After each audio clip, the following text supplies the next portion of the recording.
तो फ्रेंड्स, अगर आपको लंबी जिंदगी और प्यार में से किसी एक चीज को चुनना हो तो आप किसे चूज करेंगे? वेल, ड्रामा भी इसी टॉपिक से शुरू होता है। तो ये कहानी शुरू होती है फ्यूचर में काफी ज्यादा आगे से, जब इंसान इमोर्टल बन चुके हैं। ईयर 2196 में, जहाँ इंसान के पास लंबी जिंदगी तो है लेकिन वहाँ से सच्चा प्यार खत्म हो चुका है। तो इसीलिए इस ड्रामा की फीमेल लीड ये चूज करती है कि उसे इमोर्टल नहीं रहना है, बल्कि उसे अपनी लाइफ में ट्रू लव चाहिए। तो वहाँ एक सिस्टम रहता है जो फीमेल लीड को टाइम ट्रेवल करवा के फैंटेसी वर्ल्ड की पुरानी दुनिया में भेज देता है। साथ ही फीमेल लीड को वो सिस्टम ये भी बताता है कि अपनी आंखें खोलने के बाद वो सबसे पहले जिस इंसान को देखेगी वही उसका ट्रू लव यानी कि मिस्टर राइट होगा। वेल, सिस्टम उसे कुछ और बातें बताता है जिसे वो नहीं सुन पाती है। टाइम ट्रेवल के बाद उसे कुछ ब्लरी सा दिखाई देता है एंड फाइनली जब वो अपनी आंखें खोलती है तो उसके सामने रहता है इस ड्रामा का सेकंड मेन लीड साओबाई। अब साओबाई को देखते ही फीमेल लीड चुनहुआ खुश हो जाती है और वो उसे एक्साइटेड होकर अपना हस्बैंड बुलाती है। फ्रेंड्स, एक्चुअली में चुनहुआ एक क्राइम सीन के बीच में पहुंची थी। वो जिस लड़की की बॉडी में आई थी वो लड़की मरते मरते बची हुई थी और वहाँ पर जो डॉक्टर था वो मरा हुआ था। एक्चुअली साओबाई वहाँ पर एक लॉन्जेविटी नट की तलाश में आया था। ये अफवाह रहती है कि उस मैजिकल नट को खाने के बाद किसी भी तरह की बीमारी ठीक हो जाती है और उम्र बढ़ जाती है। तो साओबाई वहाँ पर अपने डैड के लिए उस नट की तलाश में आया था क्योंकि उसके डैड बीमार रहते हैं। तो उस क्राइम सीन का इन्वेस्टिगेशन होता है। साओबाई के साथ जो आदमी रहता है वो चुनहुआ के ऊपर ही डाउट करता है और उसके ऊपर अटैक करने जाता है, लेकिन तभी वहाँ पर बाहर मौजूद रहता है इस ड्रामा का फर्स्ट मेन लीड चूयू, जो चुनहुआ को बचाने के लिए पत्तियों का अटैक करता है। इधर ये अटैक सीन एक रोमांटिक सीन में बदल जाता है और वैसे भी चुनहुआ को इन सब चीजों से डर नहीं लगता है। वो तो खुश रहती है कि उसे उसका जन्म जन्म का सच्चा प्यार मिल गया। तो बाहर एक और मास्क्ड मैन भी मौजूद रहता है। अब साओबाई को उस लॉन्जेविटी नट के बारे में कुछ पता नहीं चलता है और डॉक्टर के नोट से उसे ये पता चल जाता है कि इस लड़की का नाम चुनहुआ है। उन्हें ऐसा लगता है कि चुनहुआ की यादाश्त चली गई है और चुनहुआ यहाँ की इकलौती विटनेस रहती है और इसीलिए साओबाई उसे अपने साथ अपनी हवेली लेकर जाता है।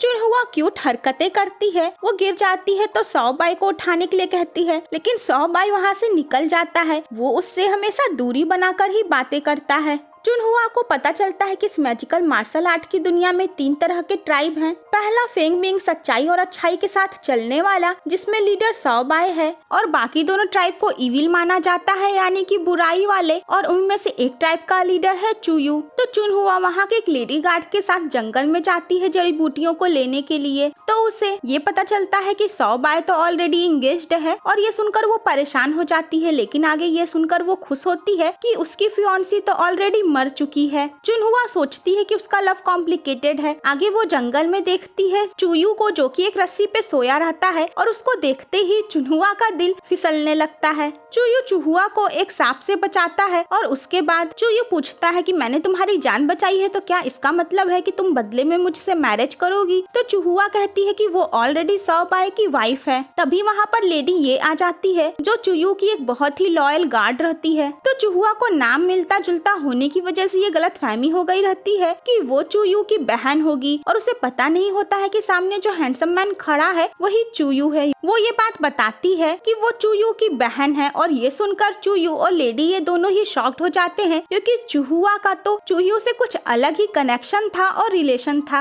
और इस तरीके से चुहुआ गलती से अपने सैया को ही अपना भैया समझ लेती है। अब चूयू भी मौके का फायदा उठाता है और बताता है कि वो चूयू है और उससे झूठ बोल देता है कि हाँ मैं तुम्हारा भाई हूँ, और साथ ही वो प्रूफ देने के लिए ये भी बता देता है कि चुहुआ के बॉडी पे एक फ्लावर वाला मार्क है और चुहुआ ये देखकर शॉक्ड हो जाती है। अब चूंकि लेडी ये ने चुहुआ के ऊपर अटैक करने की गुस्ताखी की थी, इसीलिए चूयू उसे अपनी आंखें निकालने की सजा देता है। चुहुआ उसे ऐसा करने से रोकती है। बदले में चूयू ये शर्त रखता है कि इसके बदले में चुहुआ को फेंगमिंग मैनर में वापस जाने के बाद साओबाई के यहाँ का जो एक स्पेशल मार्शल आर्ट्स टेक्निक्स है उसे चुरा कर चूयू को देना होगा। इस डील के बाद चुहुआ वापस साओबाई के यहाँ आ जाती है। उसे ये बात तो पता ही रहती है कि चूयू और साओबाई के बीच में कट्टर वाली दुश्मनी है। आगे चुहुआ को जंगल में लकड़ियाँ काटने का काम मिलता है जो उसके लिए एक बड़ी मुसीबत रहती है, लेकिन जब वहाँ जंगल में उसकी मुलाकात साओबाई से होती है तो वो एक ट्रिक करती है। वो साओबाई के स्वॉर्ड स्किल की तारीफ करती है और उसके बाद वो उसकी तलवारबाजी से ही सारी लकड़ियाँ कटवा लेती है, और उल्टा साओबाई ही उसे थैंक्स कहता है क्योंकि उसे लगता है कि चुहुआ उसकी तलवारबाजी की स्किल को को बढ़ाने के लिए उसकी हेल्प कर रही है। लेकिन आगे जब वो लकड़ियों को बहुत ज्यादा छोटा काट देता है और चूहुआ उसके ऊपर नाराज होती है कि अब वो इसका इस्तेमाल कैसे करेगी, तब जाकर साओबाई को असली बात समझ में आती है और फिर उसकी शक्ल देखने लायक रहती है। वो उसके ऊपर नाराज होता है कि उसने उसका इस्तेमाल किया। जहाँ साओबाई सीधा साधा रहता है, वहीं चूयू बहुत ही टेढ़ा रहता है। आगे वो चूहुआ को किडनैप करवा लेता है। चूहुआ अपने आप को चूयू के पास पाती है। चूयू उसे याद दिलाता है कि उसे मार्शल आर्ट्स वाली टेक्निक को चुराना है और साथ ही उसे वार्न करता है कि वो साओबाई के साथ कोई भी फ्लर्टिंग वाला कोई भी तरीका इस्तेमाल नहीं करेगी।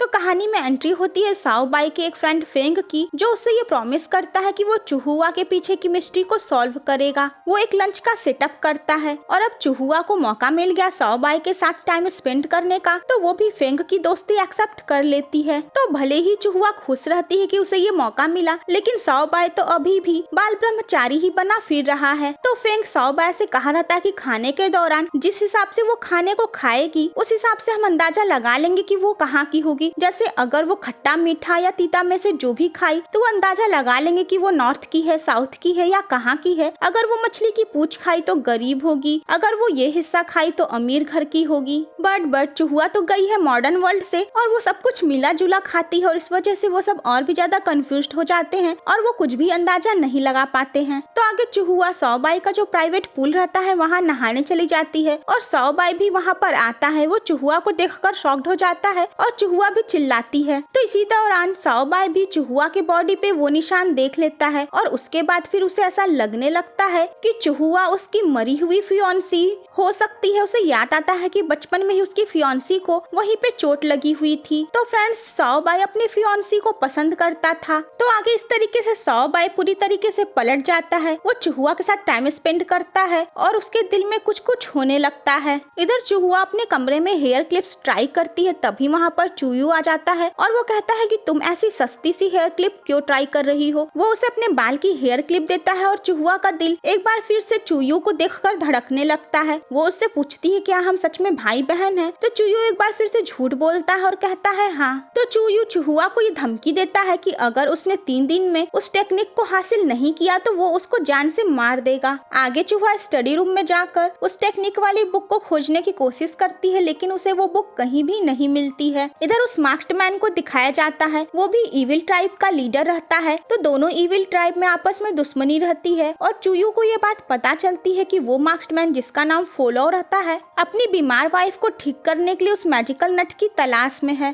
तो चूयू के पास एक आदमी आकर उसे ट्रैप कर उसके ऊपर अटैक करने की कोशिश करता है, लेकिन तभी वहाँ पर चूयू की औरतों वाली सेना आ जाती है और चूयू को डिफेंड करती है। बट एक्चुअली चूयू ट्रैप हुआ ही नहीं था, वो तो बस उस आदमी को बेवकूफ बना रहा था। खैर, चूयू को चूहुआ की बात याद आती है और वो उस आदमी की जान बख्श देता है। तो चूयू चाहता है कि जितनी भी मार्शल आर्ट टेक्निक्स है वो लोगों के बीच में भी आ जाए और सभी को उन टेक्निक्स के बारे में पता रहे, और इसीलिए वो एक जगह की टेक्निक को पब्लिक करवा देता है। इधर चूहुआ साओबाई और फेंग के साथ जाती है कवि सम्मेलन में हिस्सा लेने के लिए टाउन में। वहाँ वो सब एक सराय में रुकते हैं जहाँ पहले ही चूयू सब कुछ अपने हिसाब से सेटल करवा दिया रहता है। तो फ्रेंड, साओबाई और फेंग को ये बात पता चलती है मार्केट में कि कोई मिस्टर सी नाम का मिस्टीरियस आदमी एक जगह के मार्शल आर्ट्स की टेक्निक को पब्लिक करवा दिया है, और वो इस बात को लेकर परेशान होते हैं। चूहुआ वहाँ पर 2 लड़कियों निंग और साय साय से मिलती है, जिसमें निंग को फेंग पसंद करता है और वही साय साय साओबाई को पसंद करती है। एंड इसी वजह से यहाँ पे लव ट्रायंगल और जेलसी दोनों ही शुरू हो जाती है। तो साय साय साओबाई को एक ड्रेस गिफ्ट करती है, लेकिन चूहुआ उसे जबरदस्ती अपने ले लेती है, ये कहकर कि उसे लड़कों का ड्रेस पसंद आ गया है और वो इसे पहनेगी। तो फ्रेंड्स, इसका नेक्स्ट पार्ट देखना मत भूलिएगा।